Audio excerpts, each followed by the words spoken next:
Good morning, student. Now we will discuss about your next chapter, arithmetic progression.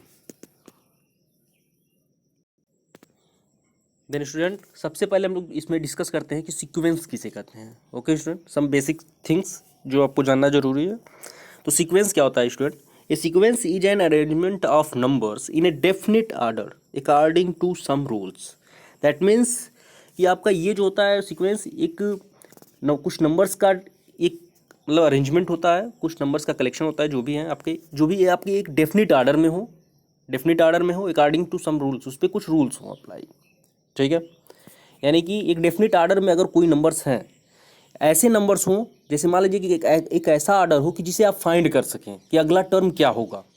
ठीक है, simple सी बात है कि एक डेफिनिट ऑर्डर ऐसा हो जिससे आप फाइंड कर सकें कि अगला टर्म इसका क्या होगा. अब यहाँ पे क्वेश्चन आ रहा है कि टर्म किसे कहेंगे. ठीक है, तो जैसे मान लीजिए फॉर एग्जांपल यहाँ पे जिसे सीक्वेंस दिया गया है आपका 1 8 27 64 125 डॉट डॉट डॉट. तो अगर आप ध्यान से इसे देखें स्टूडेंट, तो ये क्या है आपका 1 है यानी कि 1 का क्यू है, 8 है यानी कि 2 का क्यू है, 27 है दैट मीन्स 3 का क्यू है. यानी ये जो नंबर अरेंजमेंट ऑफ नंबर्स है एक डेफिनिट ऑर्डर में है. डेफिनिट ऑर्डर मतलब ये आपका एक नंबर्स का मतलब देखा जाए तो नेचुरल नंबर के क्यूब के फॉर्म में बढ़ते हुए जा रहा है आपका नेचुरल नंबर का क्यूब, यानी कि 1 का क्यू, 2 का क्यू, 3 का क्यू, 4 का क्यू, इस ऑर्डर में आपका ये बढ़ते हुए जा रहा है स्टूडेंट. तो आप कह सकते हैं कि ये जो है अरेंजमेंट ऑफ नंबर्स है जो कि आपका डेफिनेट ऑर्डर में है, और कुछ रूल्स इसमें हैं जैसे कि मान लीजिए एन का क्यू है. ठीक है, तो ये क्या है आपका एक तरह से सीक्वेंस है. सेम अब बात आएगी कि इसमें क्या होता है कि हमने कहा कि नंबर कुछ नंबर्स आप मतलब कि जैसे कि हमने कहा कि आप मतलब अगला टर्म आप फाइंड कर सके, तो टर्म किसे कहते हैं? तो जैसे मान लीजिए जो पहला इसका नंबर्स है, जो इसके नंबर्स है ना, ये आपके टर्म्स कहे जाते हैं. जैसे मान लीजिए जो पहला नंबर्स है 1, उसे आप फर्स्ट टर्म कहते हैं. जो सेकेंड नंबर है आपका 8, उसे सेकेंड नंबर है उसे हम लोग कहते हैं सेकेंड टर्म. जो आपका थर्ड नंबर है उसे हम क्या कहते हैं? Third term. ओके स्टूडेंट, और आप इससे मान लीजिए अगर हम आपसे कहें डायरेक्टली कि यहाँ पे देखिए 5 नंबर्स आपके दिए गए हैं, हम कहें कि इसका 6 टर्म बताइए, तो आप डायरेक्ट कह सकते हैं कि दैट इज इक्वल टू 6 का cube. And that is equal to क्या आ जाएगा स्टूडेंट? 6 6 जा 36 एंड 36 6 जा 216. ओके, तो यही कहने का मतलब ये है कि आप एक नंबर्स का ऐसा अरेंजमेंट हो जिसमें आप अगला टर्म फाइंड कर सकें, या फिर एक ऐसे ऑर्डर में हो कि जिसे आप फाइंड कर सकें. Okay student, now come to the second example. ये आपका दिया गया है स्टूडेंट 1 1/2 1/3. तो अगर आप ध्यान से देखें तो ये आपके 1/n के फॉर्म में है, जहाँ पे n क्या है आपका नेचुरल नंबर है. अगर आप n की वैल्यू 1 पुट करते हैं तो 1 आ जा रहा है, n की वैल्यू 2 पुट करते हैं तो 1/2 आ जा रहा है, n की वैल्यू 3 पुट करते हैं तो 1/3 आ जा रहा है, n is equal to 4 put करते हैं तो 1/4 आ जा रहा है. दैट मीन्स ये हुआ स्टूडेंट कि आप इसके भी टर्म्स को फाइंड कर सकते हैं, किसी भी टर्म्स को, जो भी टर्म्स आपका कहा जाए, पहला दूसरा तीसरा चौथा जो भी है आपका. ठीक है, first second third fourth anything. Now come to the third example 2 4 6 8 dot dot dot 2n. ठीक है स्टूडेंट, तो यहाँ पे भी देखिए जरा ये 2n के फॉर्म में है सभी. एक तरह से कहा जाए तो इनमें कौन सा मतलब कि किस ऑर्डर में अरेंजमेंट है इनका? 2n के फॉर्म में, जहाँ पे n क्या है? नेचुरल नंबर है. नेचुरल नंबर जरा पुट कीजिए 1 तो 2 आ गया, n इज इक्वल टू 2 4 आ जाएगा, n इज इक्वल टू 3 6 आ जाएगा. ओके स्टूडेंट, अच्छा जरा नीचे आइए तो आप देखिए पाएंगे कि 1 3 5 7 9 11 डॉट डॉट डॉट 2n-1. तो आप लोगों के दिमाग में ये आ रहा होगा कि सर ये बताइए कि अगर यहाँ पे हम लोग 2n+1 भी तो ले सकते थे, क्यों 2n-1 लिया गया है? जैसे मान लीजिए कि 2n+1 लेते हैं, n is equal to 0 put करते तो 1 आ जाता, n is equal to 1 put करते तो 3 आ जाता, लेकिन आपने 2n-1 लिया है क्यों? तो स्टूडेंट एक बात जरा ध्यान दीजिएगा कि कभी भी सीक्वेंस के टर्म में n की जो वैल्यू होती है वो 0 से स्टार्ट नहीं होनी चाहिए, वो एक नेचुरल नंबर होना चाहिए. दैट मीन्स ये कि n start from always from 1. Okay, तो ये n जो है हमेशा 1 से स्टार्ट होगा.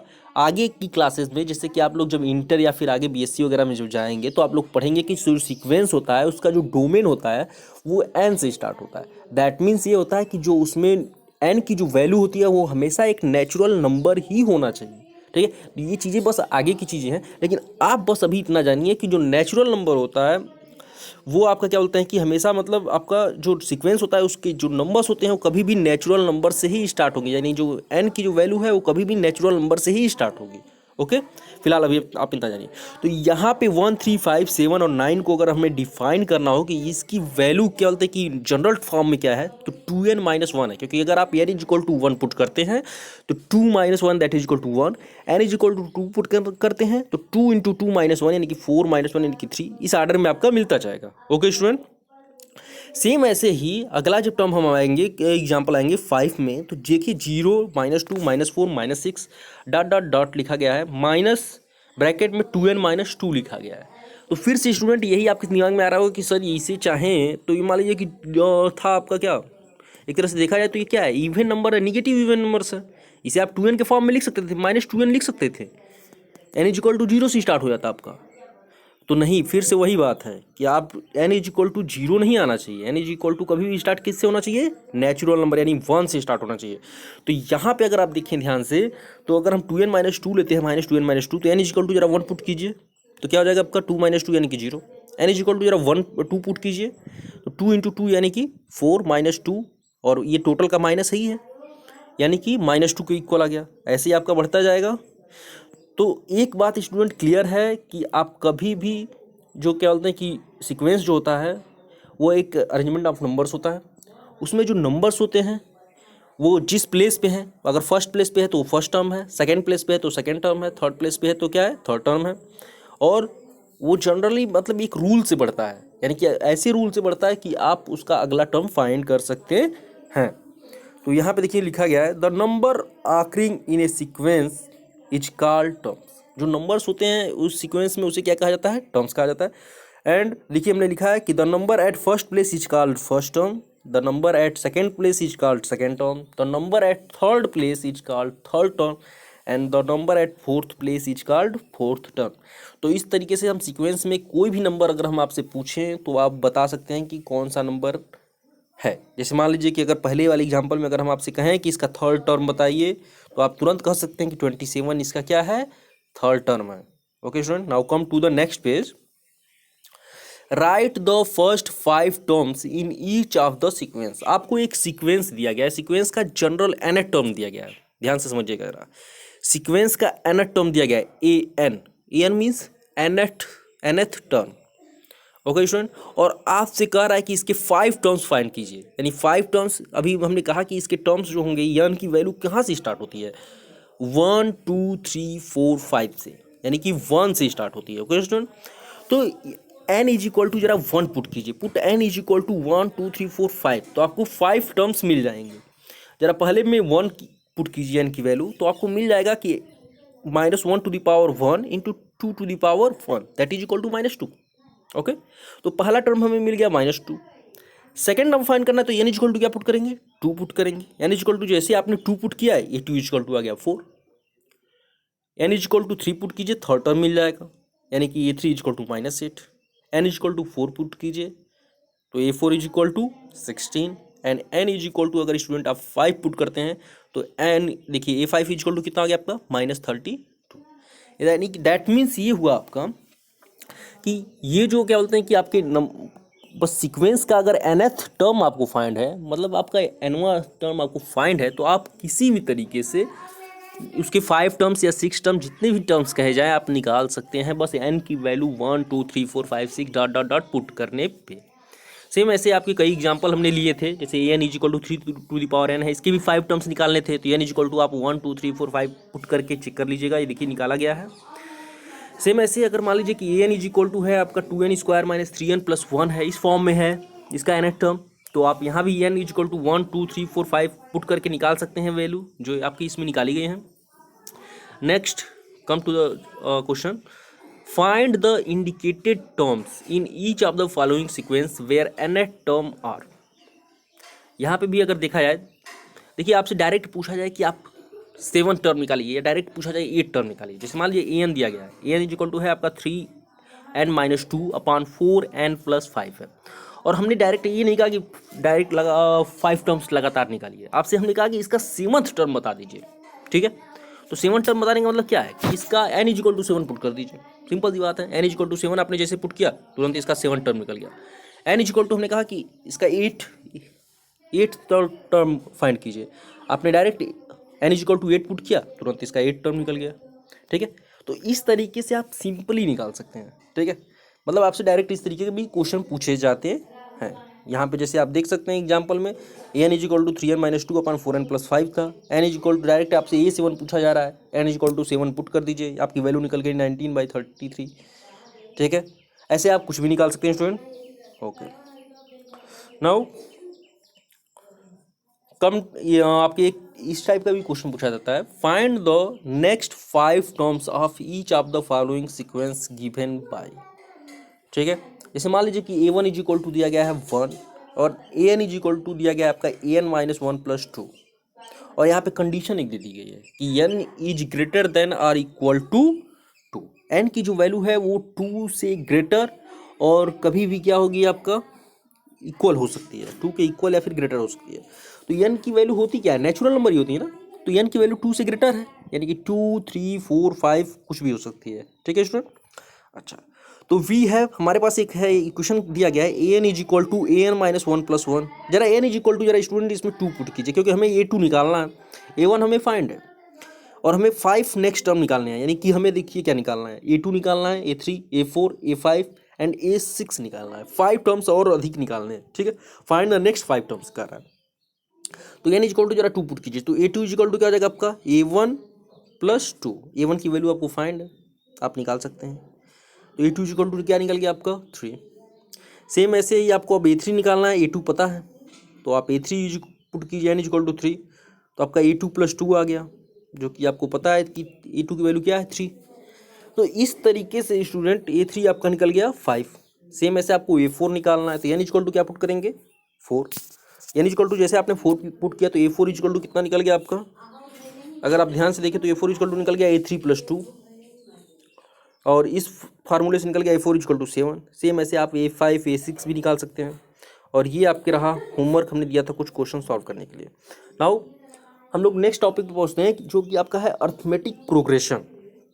ओके स्टूडेंट, सबसे पहले तो ये क्वेश्चन है आपका कि अर्थमेटिक प्रोग्रेशन होता क्या है। ओके स्टूडेंट, तो मान लीजिए आपने सीक्वेंस के बारे में पढ़ा, ये सीक्वेंस मान लीजिए कोई भी सीक्वेंस है आपका A1, A2, A3, A4, A5 dot dot dot, ठीक है। वो आपका जो सीक्वेंस है उसे ही हम कहेंगे अर्थमेटिक प्रोग्रेशन। कब, यदि आपका अगर कोई भी टर्म है और उस टर्म के जस्ट पहले वाले टर्म को अगर हम माइनस करें, ठीक है, जैसे मान लीजिए कोई भी टर्म है उसके जस्ट पहले वाले टर्म को उससे माइनस किया जाए, ठीक है, सब्ट्रैक्ट किया जाए, तो हमेशा कांस्टेंट वैल्यू आए, ठीक है। कांस्टेंट वैल्यू आए मतलब हमेशा एक समान वैल्यू आए। जैसे यहाँ पे मान लीजिए कि जो टर्म्स हैं A1 है, A2 है, A3 है, A4 है, डॉट डॉट डॉट AN है, तो यहाँ पे अगर हम A2 माइनस A1 करें, A2 जो एक टर्म लीजिए, इसके जस्ट अगर आप देखें तो प्रीसीडिंग टर्म यानी कि एक कम टर्म पहले वाला टर्म क्या है A1 है, तो A2 माइनस A1 करें तो हमेशा एक कांस्टेंट टर्म मान लीजिए कि D आ रहा है, ठीक है। अगर आप A3 टर्म ले रहे हैं तो इसके जस्ट प्रीसीडिंग टर्म क्या है A2 है, तो A3 माइनस A2 करें तो दैट इज इक्वल टू क्या है, फिर से वही भी आए कांस्टेंट यानी कि D ही आए, ठीक है स्टूडेंट। तो ये इस तरीके की अगर आपको सीरीज मिल रही है, अगर इस तरीके का अगर सीक्वेंस आपको मिल रहा है तो वो जो सीक्वेंस कहा जाता है वो अर्थमेटिक प्रोग्रेशन में कहा जाता है। ओके स्टूडेंट, नाउ अगर आप ध्यान से देखें तो इसकी डेफिनेशन क्या हो जाएगी कि ये सीक्वेंस A1, A2, A3 डॉट डॉट AN is called an arithmetic progression if the difference of a term and the preceding term is always constant.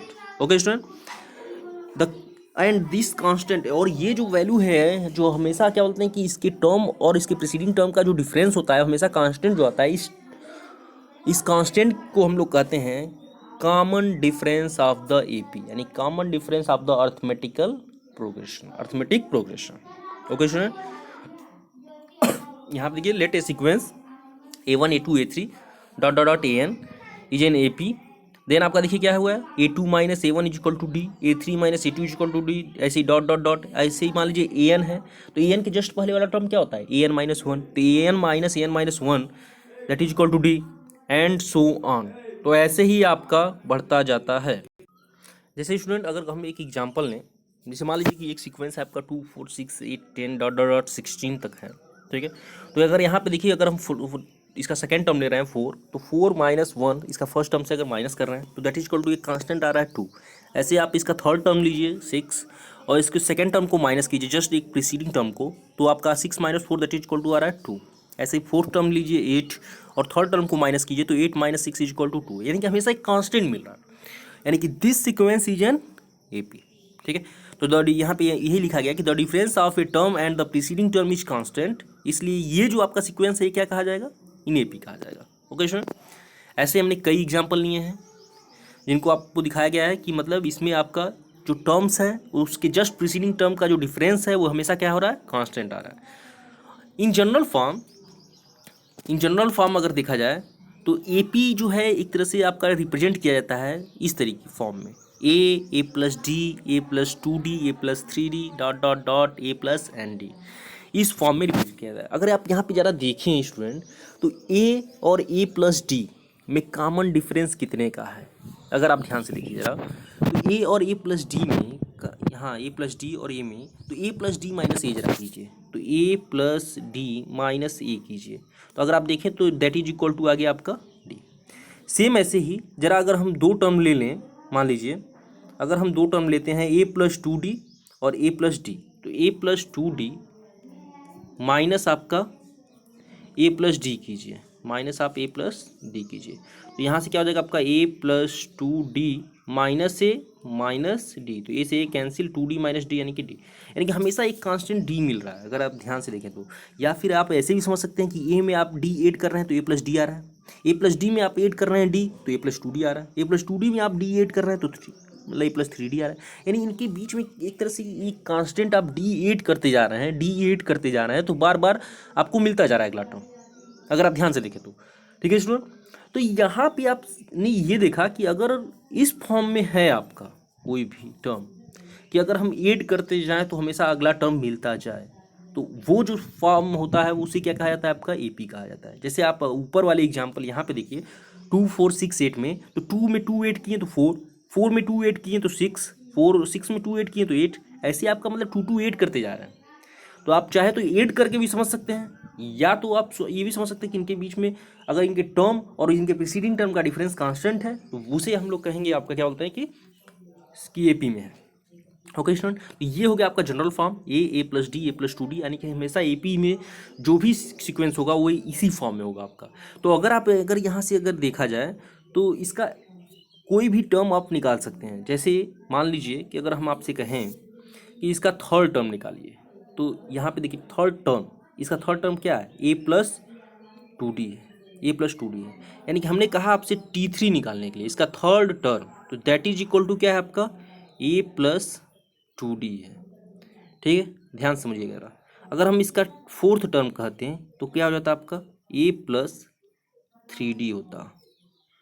ठीक है स्टूडेंट, अगर इसका हम nth टर्म कहें जनरल फॉर्म में ये, तो ये क्या हो जाएगा आपका ए प्लस, ध्यान देखिए यहाँ पे 3 है तो यहाँ पे क्या आया 2, यहाँ पे 4 है तो यहाँ पे क्या आया 3, अगर यहाँ पे n है तो यहाँ पे क्या आएगा n minus 1 into D. Okay student, यानी कि एपी सीरीज का जो nth टर्म है वो क्या होगा Tn is equal to a plus n minus 1 into d. जैसे अगर आप फॉर एग्जाम्पल अगर आपसे कहा जाए, जैसे मान लीजिए यहीं पे आइए 2 4 6 8 में, अगर हम आपसे डायरेक्ट कहें कि इसका T5 यानी कि फिफ्थ टर्म फाइंड कीजिए। ठीक है, ये चीज़ें थोड़ा आगे की हैं। जैसे मान लीजिए अगर हम आपसे कहें कि इसका T5 फाइंड कीजिए स्टूडेंट, ठीक है, तो इसका T5 क्या होगा a plus 5 minus 1 into d. ठीक है, अभी आपके फार्मूले से a plus n minus 1 into d से, यानी कि दैट इज इक्वल टू क्या हो जाएगा आपका ए प्लस 4d। ए क्या है स्टूडेंट, ए है आपका फर्स्ट टर्म, तो ए की वैल्यू पुट कीजिए जरा, तो 2 प्लस आपका 4 इंटू डी क्या है कॉमन डिफरेंस, तो जरा इसके टर्म और प्रीसीडिंग टर्म का डिफरेंस देखिए कितने का है 2 का, यानी कि ये जो है 2 है, तो 4 2 जा 8 और 8 प्लस 2 यानी दैट इज इक्वल टू 10, यानी कि इसका फिफ्थ टर्म क्या होगा, किसी भी सीक्वेंस का आप डायरेक्ट फिफ्थ टर्म बता दिए कि 10 होगा, या तो आप 2 को 5 बार ऐड करके बताइए या तो आप डायरेक्ट बता दीजिए। तो ये जो फार्मूला होता है बहुत काम का चीज़ है। आप यहाँ पे सोच रहे हैं कि सर ये क्या कर रहे हैं, तो 5 बार ऐड करके हम तुरंत बता सकते थे, लेकिन अगर हम आपसे कहते हैं कि हमें T5 नहीं हमें T50 चाहिए, T50 अब जरा बताइए तो, अगर मान लीजिए आपका सीक्वेंस इस फॉर्म में है और हमें इसका 50वां टर्म चाहिए, 50th टर्म, तो कैसे फाइंड करेंगे? तो without formula you can not solve कर सकते हैं, बट काफ़ी टाइम लगेगा, जो कि आपके एग्जाम पीरियड में दिक्कत क्रिएट कर देगा। ओके स्टूडेंट, ये चीज़ें अभी आप पढ़ेंगे आगे। तो अभी यहाँ पे जैसे आ गया आपका, तो इसे हमने बता दिया। आगे देखिए, finite arithmetic progression. Finite arithmetic progression, तो सबसे पहले देखिए यहाँ पे अर्थमेटिक प्रोग्रेशन आप लोग जान ही गए। फाइनाइट अर्थमेटिक प्रोग्रेशन क्या कहते हैं? इफ़ मान लीजिए कि कोई भी आपका एपी है, उसमें फाइनाइट नंबर ऑफ टर्म्स है, तो then it is called finite arithmetic progression. For example, जैसे मान लीजिए यहाँ पे कुछ अर्थमेटिक प्रोग्रेशन है, जैसे देखिए यहाँ पे 3, 7, 11, 15, 19, ये देखिए अर्थमेटिक प्रोग्रेशन में है, क्योंकि 7 - 3 4, 11 - 7 4, 15 - 11 4, 19 - 15 4, यानी कि इनका जो टर्म और प्रीसीडिंग टर्म का जो डिफरेंस हमेशा क्या है? कांस्टेंट है, जो कि 4 के इक्वल है। तो यानी कि ये जो है सीरीज एक तरह से सीक्वेंस कहा जाए तो क्या है? एपी में है, और इसमें नंबर ऑफ टर्म फाइनाइट है, यानी कि इसमें केवल 5 टर्म्स है। ओके स्टूडेंट, तो सेम ऐसे ही नीचे वाले में आइए जरा, तो -1 -3, तो -1 -3, अगर -3 में से अगर आप -1 को माइनस करें तो क्या आएगा आपका? दैट इज इक्वल टू आएगा -2। सेम ऐसे ही -5 -3 करें, तो -5 में से अगर आप -3 को माइनस करें तो आपका आएगा फिर से -2 आएगा, यानी इसमें कॉमन डिफरेंस कितने का है? -2 का है। तो ये जो है स्टूडेंट, इसे कहा जाता है फाइनाइट अर्थमेटिक प्रोग्रेशन। ऐसी एपी सीरीज जिसमें फाइनाइट नंबर ऑफ टर्म्स हो, उसे कहते हैं हम लोग finite arithmetic progression. Infinite arithmetic progression, जिसमें नंबर ऑफ टर्म्स क्या हो? इनफाइनाइट हो, उन्हें हम क्या कहेंगे? Infinite arithmetic progression. If an AP have infinite number of terms, then this is called infinite arithmetic progression. For example, जैसे मान लीजिए 10, 15, 20, 25 डॉट डॉट डॉट ऐसे लिख दिया जाए कि हाँ अब इसके बाद आप बढ़ते जाइए, इसी फॉर्म में आप बढ़ते जाइए आगे। इसमें नंबर ऑफ टर्म्स क्या है? फाइनाइट नहीं है, तो इसे क्या कहेंगे आप? Infinite arithmetic progression. Now how we check any sequence is in AP? कैसे हम फाइंड करेंगे कि कोई भी सीक्वेंस अगर आपका दे दिया गया है वो एपी में है? तो सबसे पहले उसकी डेफिनेशन समझिए। इस सीक्वेंस में डेफिनेशन क्या कहा गया है कि the term and preceding term का डिफरेंस क्या होना चाहिए? कांस्टेंट होना चाहिए। ठीक है, तो सबसे पहले देखिए इसका वर्किंग रूल क्या है। स्टेप ये है कि सबसे पहले आप nth टर्म फाइंड कीजिए। आपने nth टर्म फाइंड किया, an, ये हमेशा दिया रहता है आपका सीक्वेंस में, या फिर आप फाइंड कर सकते हैं देख के। फिर आप स्टेप 2 रिप्लेस कर दीजिए n को n+1 से, क्योंकि हमें an+1 भी फाइंड करना है। ठीक है स्टूडेंट, और अगर आप an+1 फाइंड करते हैं तो फिर क्या कीजिए कि an+1 - an कर दीजिए, यानी कि कॉमन डिफरेंस d निकाल लीजिए। कॉमन डिफरेंस d कांस्टेंट होने का मतलब क्या होता है? d हमने कहा कि कॉमन डिफरेंस जो इनका जो preceding term and preceding term का जो डिफरेंस होना चाहिए वो कांस्टेंट होना चाहिए। कांस्टेंट का मतलब क्या होता है कि इनकी वैल्यू कोई नेचुरल नंबर, कोई भी नंबर हो, रेशनल मतलब कोई भी रियल नंबर या रेशनल नंबर जो भी है आपका, ठीक है, कोई भी रियल नंबर के इक्वल हो, तो आपका क्या हो जाएगा? ये कांस्टेंट होगा। और अगर मान लीजिए कि इसमें कोई n भी आ जाए, जैसे मान लीजिए अगर कहा जाए n+2, मान लीजिए अगर 2 की जगह पे अगर n+2 आ जाए, तो n तो वेरी करेगा ना, n की वैल्यू कुछ भी हो सकती है। देखिए n = 1 भी हो सकता है, तो n = 1 होगा तो d की वैल्यू क्या हो जाएगी? 3 हो जाएगी। 1 n+2 है तो n = अगर मान लीजिए कि 2 है तो d = 4 हो जाएगा। तो यानी कि तब तो n की वैल्यू d पे अगर डिपेंड करने लगेगी, n की जो वैल्यू मतलब d की जो वैल्यू है वो n पे डिपेंड कर लेने लगेगी, यानी कि कांस्टेंट रह ही नहीं जाएगा। तो यानी कि अगर d हमारा जो है कॉमन डिफरेंस d अगर वो n से फ्री है, ठीक है, अगर सब्ट्रैक्ट करने पे n से फ्री आ रहा है, यानी कि बिल्कुल कांस्टेंट आए, कोई नंबर आ जाए, तो उसे हम क्या कहेंगे आपका कि वो जो है मतलब सीक्वेंस वो क्या है आपका? एपी में है। अदरवाइज वो क्या है? एपी में नहीं है।